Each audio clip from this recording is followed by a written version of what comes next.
কিছু মুভি আছে আমরা দেখি, এনজয় করি অ্যান্ড ভুলে যাই।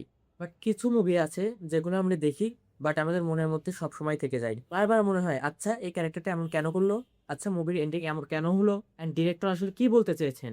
আর আপনাদের যদি এমন মনে হয়ে থাকে then you are in right place. আপনি কি জানেন মাস্টারপিস মুভি অ্যান্ড অ্যাভারেজ মুভির মধ্যে সবচেয়ে বড় পার্থক্য কোনটা? হিউম্যান বিহেভিয়ার আর হিউম্যান সাইকোলজি।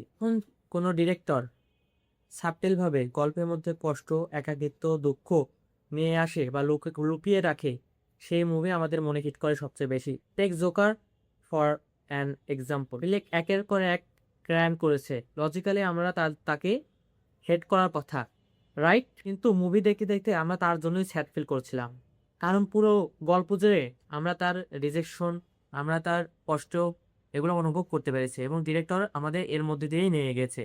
আমি কোনো একাডেমিক অ্যানালাইসিস করতে আসি নাই, আমি একজন মুভি লাভার হিসেবে মুভির মধ্যে থাকা, গল্পের মধ্যে থাকা লেয়ারগুলো নিয়ে এক্সপ্লোর করব আপনাদের সাথে। আর ঠিক এইসব নিয়েই আমি আপনাদের সাথে আলোচনা করব। একটা সাইলেন্স, একটা ব্যাকগ্রাউন্ড, একটা মিউজিক কিভাবে অডিয়েন্সদের প্রভাবিত করে, বা অ্যাজ এ অডিয়েন্স আমরা কি ফিল করি, সেগুলো নিয়েই আমি আলোচনা করব। এতে জাস্ট স্মেল দিয়েই বুঝিয়ে দিয়েছে গরিব এবং ধনীর মাঝের দেওয়ালটা। And trust me, that movie will blow your mind. আর এমন কন্টেন্ট পেতে হলে stay with me. See you very soon. Till then, keep thinking.